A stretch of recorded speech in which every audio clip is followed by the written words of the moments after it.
si dá svačinu? Asi jsme ho ztratili. Kámo, ty jsi ho ještě víc rozcusil. Mluvící muž způsobit bolest Hulkovi. Do háje, je jenom tvůj Einstein. Ne, Luke, ne, počkej přece, ne! Nie hádam nikto, kto by nepoznal túto zelenú mašinu plnú hnevu. Hulk je jedna z najviac ikonických postav Marvelu a mnoho hrdinov, ale aj darebákov, si už otupilo svoju bradu, keď sa chceli postaviť tomuto zelenému obrovi. Je však pár bytostí, ktorých si diváci a fanúčici chcú stále a znova pozrieť v spoločnom kleši. A to je napríklad Thor a Wolverine. Prvý z týchto menovaných už dostal svoju bitku aj na filmovom plátne. V Thor Ragnarok sa podaril Thorovi postaviť proti Hulkovi na planete Sakaar. Tu však bol Thor neúspešný a nakoniec Hulk zvíťazil. A o bitke s Wolverinom sa začína čoraz viac šuškať. Niektorí dokonca tvrdia, že samostatný film sa začína dostávať do pohybu na pozadí Marvely. A ak ste videli nového Deadpoola, viete o niečom trošku viac. By the way, už je OK hovoriť o spoileroch z tohto filmu, keď už ich aj teasujú samotní herci ako Ryan Reynolds. Avšak kým sa druhý menovaný, Wolverine, trošku rozhýbe a dostaneme ho na plátna proti zelenému obrovi Hulkovi, v animákoch sme už dostali túto adaptáciu. A to presne v januári v roku 2009. V tomto období vyšiel animovaný dvojfilm Hulk vs. a obsahoval dva príbehy. Hulk vs. Thor, kde sa pozrieme na hrozbu Hulka v Asgarde, a potom Hulk vs. Wolverine, kde pošlú Logana na misiu zastaviť Hulka. Dnes si povieme celý príbeh Hulk vs. Wolverine, plus moje dojmy a prečo si myslím, že je toto jeden z lepších animákov z Marvelu. Marvel v roku 2004 uzatvorila so štúdiom Lionsgate spoluprácu ohľadom prinesenia 8 príbehov do animovaného sveta. Tento svet mal názov MAF, Marvel Animated Features, a počas 5 rokov fungovania priniesli na televízne obrázovky 8 príbehov, od Avengerov cez Planet Hulk až Ironmana. Skoro každý mal z týchto dielov niečo do seba, ale Hulk vs. Wolverine bol pre mňa špeciálny. Film mal všetko, akciu, kamea, origin a hlavne bol násilný. Poďme na to ale od začiatku. Mé jméno je Wolverine. V tom, co dělám, jsem nejlepší, ale na mojí práci není nic pěkného. Co to? Začíname cestou vrtuľníku, kde sedí tajomný muž v klobúku a pristáva na miesto, kde predtým stalo malebné mestečko v horách. Zničené budovy, zranení civilisti a útržky spomienok na udalosti spred pár hodín. Náš tajomný človek je samozrejme Wolverine. Generál oznámuje Wolverinovi, že monštrum, ktoré Američani volajú Hulk, prekročilo hranice, vnikol do Kanady a chystá sa rozpútať chaos. Úlohou Wolverina je Hulka zastaviť alebo zničiť a ten nečaká ani chvíľu. Hneď v ďalšom zábere nachádza kráter po Hulkovi a skáče strmhlav z vrtuľníka. Nasleduje stopy a nachádza civilistu vo fialových kraťasoch bez trička. Samozrejme tí Marvelovo bystrejší vedia, na koho Wolverine narazil. Bruce Banner je vedec, ktorý bol v mladosti vystavený veľkému žiareniu gamma. Banner sa fyzicky premení na Hulka, keď je vystavený emocionálnemu stresu, či už z vlastnej vôle alebo proti nej. Táto premena často vedie k ničivému besneniu a konfliktom, ktoré Bannerovi komplikujú civilný život. Hulková úroveň sily je zvyčajne úmerná úrovni jeho hnevu. Čím je viac nahnevaný, tým je väčší. Toto vyobrazenie sme napríklad dostali v Hulkovi Erika Banu. Táto charakteristika je veľmi strohá. V origine Bruce Banner trpel poruchou osobnosti zo zlého detstva a to sa práve pretavilo v vytvorenie alter ega pri ožierení gamma paprskami. Ale to možno i bolo vhodné na iné video, lebo takto vysvetlené je to veľmi simplifikované.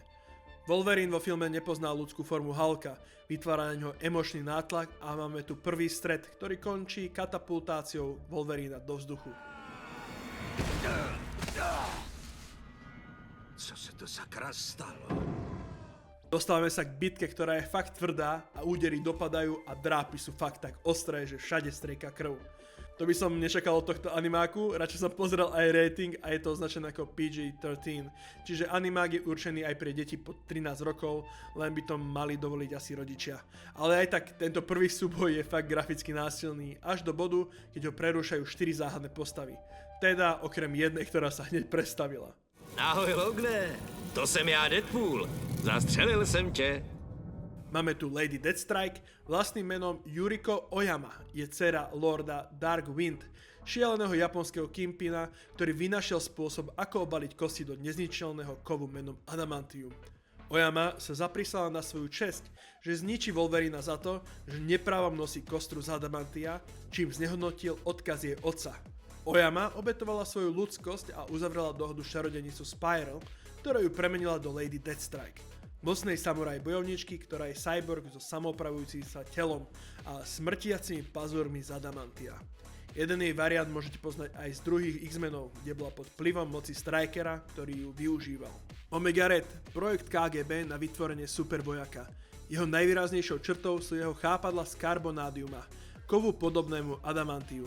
Avšak radioaktivita tohto kovu ho núti absorbovať životnú energiu z iných živých bytostí, aby mohol prežiť. Sabretooth. Aj keď v X-Men Origins Wolverine ich ukázali s Loganom ako bratov, opak je pravdou. Sú to sokovia od začiatku, čo nemajú krvnú spojitosť. Tento príbeh je strašne dlhý, ale Sabretooth môže v niektorých komiksoch aj za priamu lobotómiu vymazanie pamäti Logana. Spoznali sa tak, že Sabretooth obvinil Logana z vraždy jeho brata a vybral sa na dlhotrvajúcu pomstu, aj keď skutočnosť bola iná. Ale to je príbeh zas na inokedy. Má podobné schopnosti ako Wolverine, len nemá skeleton z adamantia. A samozrejme nakoniec Deadpool. Chlapíka, ktorého v tejto dobe ani netreba predstavovať. Wade Wilson bol vystavený tvrdému liečeniu, ktorý ho mal zbaviť rakoviny. To však vyústilo to, že typek sa stal nesmrteľným jazdom buldozéra, čo ničí štvrtú stenu. Zaujímavosťou je to, že v tomto filme ho dabuje Nolan North, hlas, ktorý môžete najviac poznať ako Nathan Drakea zo série Uncharted.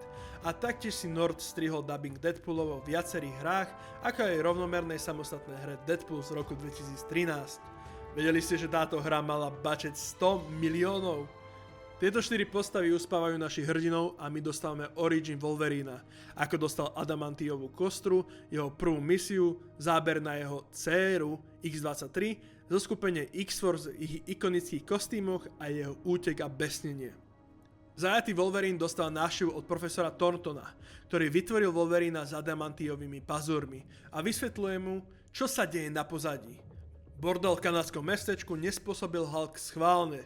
X-Force ho chcela zajať, aby Hulka mohli premeniť na zbraň masívnej skazy a poslušnú bábiku, čo počúva rozkazy. Profesor Thornton však nechce Wolverina zabiť, ale resetovať, vymazať mu pamäť, aby zaslúžil jemu. S týmto názorom sa však nestotožňuje Lady Deathstrike, ktorá chce pomstu za to, čo spravil Wolverine za škodu na menej jej rodine. Chápem to, že Sabretooth a Lady Deathstrike sú odveky nepriatelia Logana a chcú jeho smrť, ale toto zabitie profesora len preto, aby mohli zabiť Logana, mi príde také zvláštne.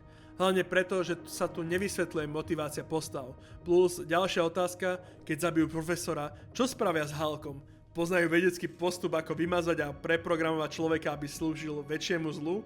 Pochybujem. Logana oslobodzujú, aby ho mohli zabiť, ale to sa im celkom nepodarilo a Logan uteká. Zároveň zachraňuje Brucea a žiada ho o pomoc. Ten mu vysvetľuje, že Hulka vyvolať len tak nejde a že potrebuje stimul na premenu. Tu mu dáva Wolverine tým, že ho prešpikuje svojimi pazúrmi. Je to sakra s tebou. Proměň se. Teď tu rychle potřebujeme tvýho zelenýho kámoše. Co? Ne! Jak to myslíš, že ne? Nemůžu, i kdybych to sám chtěl. Nejde to. K transformaci dochází, když jsem ve stresu, nebo mám vztek. Něco potlačuje hladinu adrenalinu. Vychází to z mozkové kůry. Tohle to možná všechno urychlí. Jestli si budeš chtít pobrečet, tak nebudu proti. Naša X-Force sa zhromaždí okolo profesora, ktorý očividne prežil, ale Sabretooth a Deathstrike klamú a hovoria, že posledné prianie profesora bola smrť Wolverina a tak sa ide do akcie. A zas tu máme úžasné doručené kombo. Viem, že keď som bol decko, tak som musel výskať a skákať od radosti, aj keď som pravdepodobne poznal len Wolverina a Hulka. Máme tu túto scénu, ktorá je úžasná. Banzaj!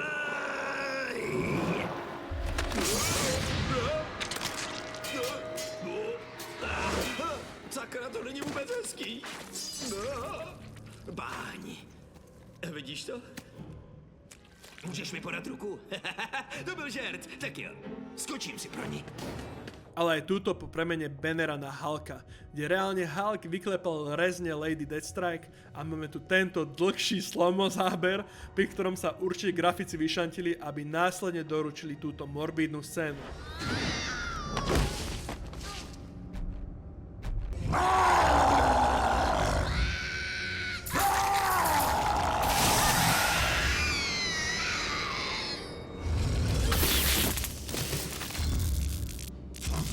Hulk sa teda nakoniec pridáva čiastočne k Wolverinovi a pomáha ničiť každého z X-Force, ale aj továreň, kde ukrývajú našich hrdinov. Hulkovi sa to podarilo, odpinkoval Wolverina na kopec, kde predtým poslal Cybertuta a snímka sa nám končí s cliffhangerom.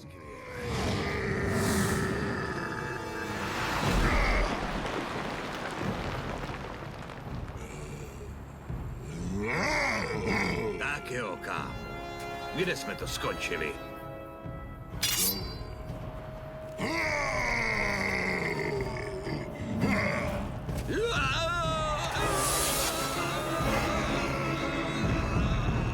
Asi po tomto zápase Logan všetko vysvetlil úradom, že Hulk je nevinný, ale aj tak možno by bolo fajn nejaké ukončenie nakoniec.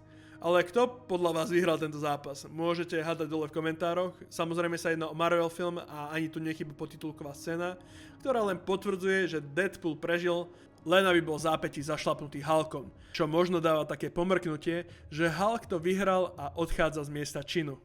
Ale ako to je v komiksoch? Trošku odbehnem a keď už riešime konflikt Hulka a Logana, nedá mi to nepozrieť, ako to dopadá väčšinou v komiksoch. Spomeniem tu iba 3, ktoré boli asi najviac pre mňa zaujímavé. Ultimate Wolverine vs Hulk. Wolverine sa zobúdza a nevie si upratať svoje myšlienky. Jediné, čo však vie, že je roztrhnutý na polku. Pri dávaní sa dokopy si spomenie, že dostal od Shieldu úlohu zložiť Hulka. A tak ho našiel a Hulk ho roztrhol na polovicu. Old Man Logan. V dystopickej budúcnosti Hulk zabil Loganovú rodinu. Logan sa pomstí a nakoniec zabije Brucea Bannera, ktorý sa medzi tým stal šialeným a zvráteným vodcom svojho klanu. Tu Logan ničí viacero členov Hulkovej rodiny a ak vás tento príbeh zaujíma, do češtiny ho preložila aj Krev. Prosím, sponzorujte ma, stačí mi len komiksy a aj vás prezdieľam na mojom Instagrame, prosím. Takže 1-1. Taký najmilší súboj mali asi v Incredible Hulk 340, kde Wolverine a Hulk majú brutálny boj, ktorý končí nerozhodne, pretože tento súboj zastavuje raketovým dielom Clay Quartermain, čo je niečo ako agent Shieldu. Chalani si uvedomia, že reagujú zbrklo, Hulka len rozrušujú od reálneho problému, a to nájdení gamma rakiet, a Wolverine priznáva, že sa správa ako zviera a ospravedlňuje sa. V jednoduchosti a skrátkosti. Oh boj, ale tento animák bol úžasný. Behom 30 minút doručil všetko. Ľahko stráviteľný príbeh, obľúbené postavy a antagonistov Wolverina, jeho origin, epickú bitku medzi týmito postavami, fakt graficky náfilné scény, za ktoré srdiečko zaplesá a animáciu, ktoré by som sa nebal, ani keby sa rozhodlo Marvel pokračovať v nejakých spin-offoch obľúbených postav. Jediné, čo mi chýbalo, bolo asi ešte nejaké hlbšie predstavenie Brucea Bannera, Hulka a potom nejaký náznak X-menov, keďže tí patria neodmysliteľne k Loganovi. Pak nechápem, ako im prešli niektoré scény, ale asi bol tedy Marvel na inom rozpoložení a bolo im to trošku jedno, že to bude také viac násilnejšie, ale je to super. Ja dúfam, že Marvel sa pustí do takýchto príbehov a dostaneme ich aj v rámci Disney+. Napríklad, ak si to tak zoberieme, tak tento rok jediné projekty, ktoré doniesli spravedlnosť MCU, boli so zameraním na X-menov, či to bol Deadpool Wolverine alebo X-Men 97. Projektov v tomto svete od Lionsgate je fakt mnoho. Ako som spomínal, máme tu planetu Hulk, Avengerov, Ironmana alebo Hulk vs Thor. Dajte mi vedieť, či sa vám takýto koncept videa páčil a či by ste chceli nejaké ďalšie videá v takomto znení. Poprípade, ktoré z týchto príbehov by ste chceli vidieť? Alebo už konečne zavrtame aj do DCčka? Ak ma chcete podporiť, budem vďačný za like, hlavne odber a keď napíšete komentár, čo si myslíte o videu, alebo len nejaký váš postreh, budem len rád. Ďakujem za podporu a čaute.